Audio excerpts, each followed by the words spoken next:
When people ask me, what does it take to be happy? I always tell them one word: progress. Progress equals happiness. Even if you're not where you want to be yet, if you're on the road, if you're improving, if you're making progress, you're going to love it. You're going to feel alive. On the other hand, it doesn't matter how successful you are. If you stop growing, you start dying inside. Now, how does this relate to this session on breakthrough? Well, I'll say it's really simple. If you and I want to know what it takes to be happy, we have to understand what is our current blueprint of how our life's supposed to be. Now, what do I mean by blueprint? Well, we have a story in our head of how life's supposed to be. Some people's story is you work hard in school, you become really great, you're a nice person, you're a good person, and then you grow up and you take care of yourself and you find the ideal man and you fall in love and you have a white picket fence and you have 3 perfect children and you live happily ever after. Somebody else's story, the old story was you work really hard in school, you excel in college, you go to work for a big corporation, and you move up through the ranks until you're the president or chairman of the company and you become successful and respected throughout life. These are some old stories. Obviously, the stories that we hear today of what people's lives are supposed to be like are completely diverse. We no longer have these little archetypes, but one archetype still seems to remain.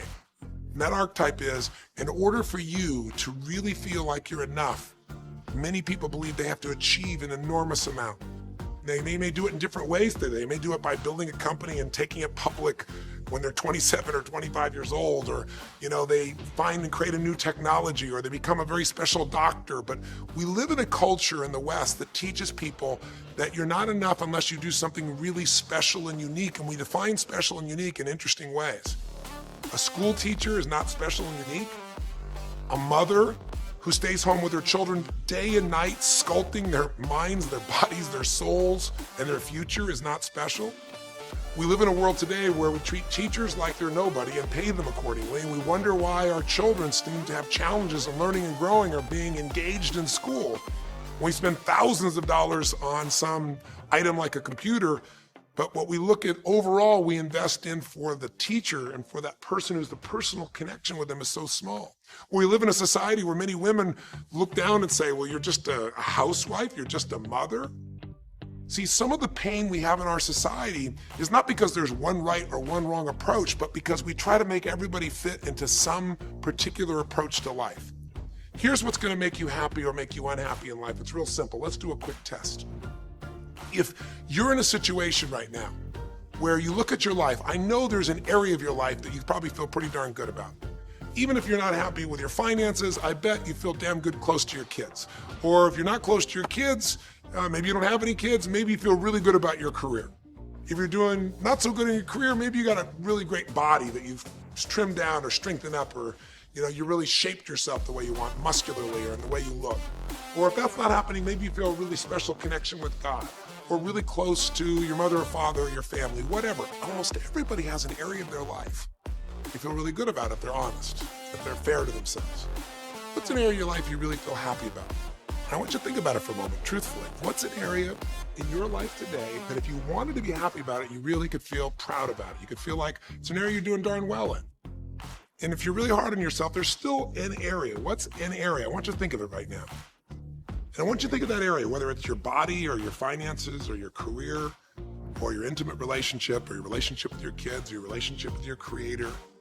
Whatever it is, I want you to think about, why are you happy with that area of your life right now today? Why are you happy with that area of your life right now today? Really think about it. If you were in a seminar with me, I'd have you write this down.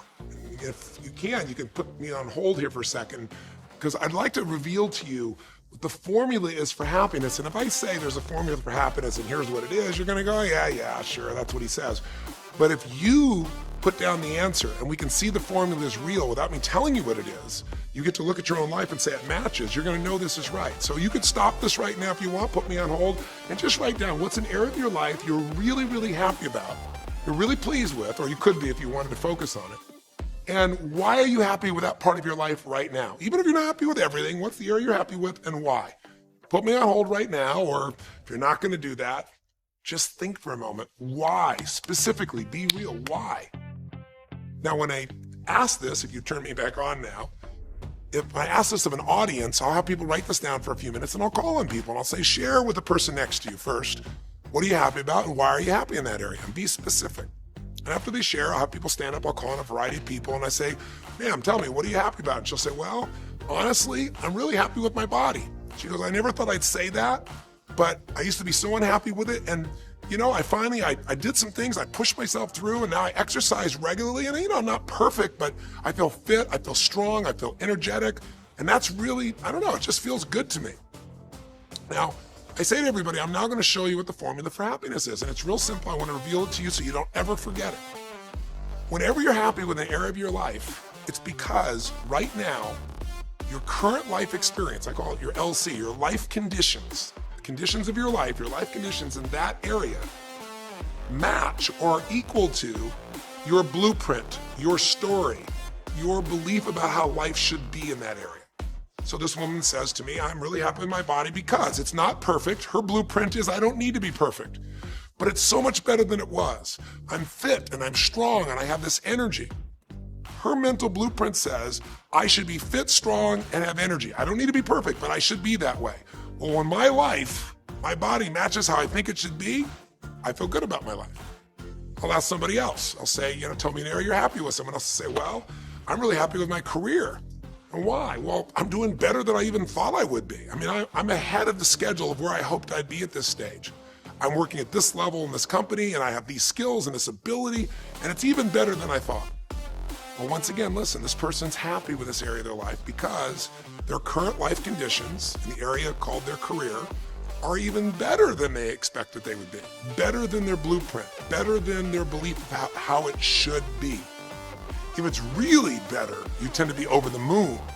One woman would say, I gotta tell you, I said, I'm the happiest I've ever been in my whole life. How come? She goes, because I have this man in my life and I'm in love with him and he loves me and I can be myself with him. And we have this incredible intimacy and this passion and we want to be with each other all the time. And I never get bored with him. Well, what's her blueprint? You want to be with somebody that you can have total intimacy with, somebody who you love and loves you. Those are part of her rules, her beliefs of how it should be. She said, it needs to be, I never want to be with anybody else. I want to be with them every moment.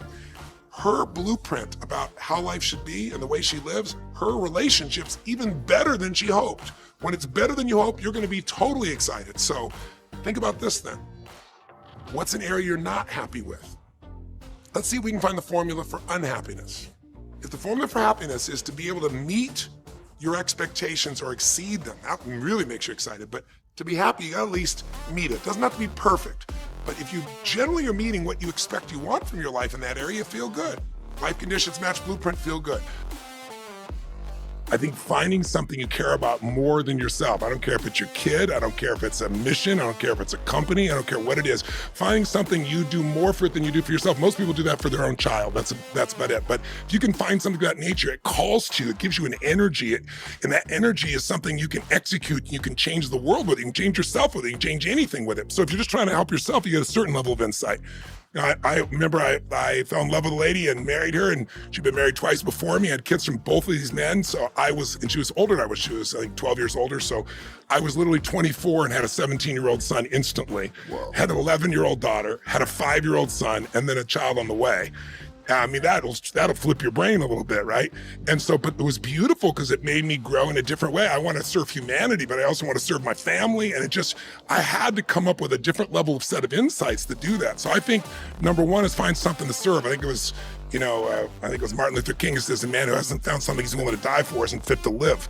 It's pretty strong words, but I think you certainly won't feel alive until you find that. And so I try to help people to find that within themselves. But the other part to me is just realizing life's not just about me, it's about we. The secret to living is giving. Mike's a giver.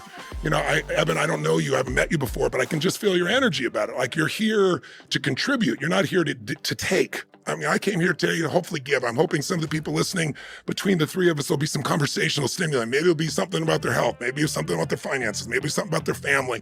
But I want to be my daily wish is to be a blessing in the life of anybody I meet. Sometimes I can do that just like you, Mike, because somebody meets you and just meeting you lights them up, right? Because, they perceive you a certain way or they've been touched by you in the past. I have that experience. Sometimes it's digging in and saving somebody's life who's suicidal. It's like I deal with a realm. People come to me at extremes. They come to me because they're the best in the world. They're looking for that edge. That's how they stay the best. They come to me when they're in a tough spot, when they've been the best and there's a challenge. That's like how we got hooked up. Or somebody has, a change in their life, a birthday with a 0 on it, or they got a divorce, or they're starting a new business. Who my market is people that are hungry. If you're hungry to grow, then you're my market. If you're that lukewarm middle, I'm not for you, because I'm too passionate, too intense, and too crazy, and you don't need this shit to hang out with me. But if you're looking to have an edge in the body, the mind, the emotions, the relationships, the finances, or your business, the areas that matter, I've spent 42 years studying the best on earth, and it's not my insights. I believe in modeling. I believe success leaves clues. That if someone is the best on earth at something, they're not effing lucky. And somebody could lose weight and gain it back. Somebody's lost weight and kept it off for 20 years. Somebody's fallen in love and are still passionately, in a relationship 20 years later. So any of those things, somebody started with nothing and 20 years later, everybody can get rich. Can you stay wealthy? That's a different game. And those are the people I want to find out what makes them. Because listen, I'm no dummy. Most people are not fit and healthy in America. Most people do not have great relationships. Most people are not earning what they deserve or what they want. Most people are not really that happy. But a few are, and I'm interested in the few who do versus the many who talk. And I'm interested in finding out what they do and teaching it to people so they can change their lives. How many people do you know that had everything and were miserable or even took their life? And so you gotta find what's gonna fulfill you, but what's gonna fulfill you is not the same for every person. That's what's unique about it. That's why I call it the art, not the science. Science, achievement, art of fulfillment. If you don't find what fulfills you, man, it's like you won't be able to make a difference for anybody else. It's like when you get on a plane, and the first thing they tell you when you get on an airplane is how to use your seatbelt, as if you don't know that shit after 20, 30, 40, 50 years. And then they say, if there's a problem, this oxygen is going to pull out of the ceiling and these masks. And what do they tell you? The minute it comes in, immediately put it on your child. Right? Isn't that what they tell them? No, they put it on yourself. Yeah, no, it sounds so freaking selfish. Why would you put it, you bastard? Your child can't breathe. But it's because if you don't take care of yourself, you can't take care of your child. Yeah. And so what I found, and it's been a new lesson for me, I was a super achiever. I still know how to achieve. But now I'm much more interested in the fulfillment of life. I'm much more interested in savoring the moments. I'm much more interested in finding what gives me juice, because the more fulfilled I am, the more I can give, the more I can deliver, because I'm fulfilled. I've got that oxygen in me. And I think you got to find that. And the only way you find that is you got to draw a line in the sand and stop the suffering. And most of us don't think of us as suffering. Like, I'm an achiever. We don't even get fearful, right? We just get stressed. Stress is the achiever word for fear. But I found that unless I really consciously break the pattern, the human mind is amazing. It's always, we got a 2 million-year-old brain in here. And it's always looking for what's wrong, so you can fight it, or you can flight it, or you can freeze, try hopefully be left alone. But there is no saber-toothed tiger anymore. So now people go life and death about what people think about them, or they get life and death about money. When, if you live in America and you're in total poverty, you're in the top 1% of earners top 10% of earners on the planet.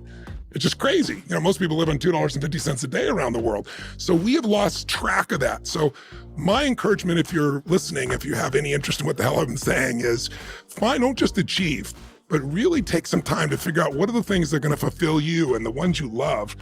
And make sure you carve out time for that, because it'll give you energy for all the other things that you want to deliver or achieve or create or give to the world.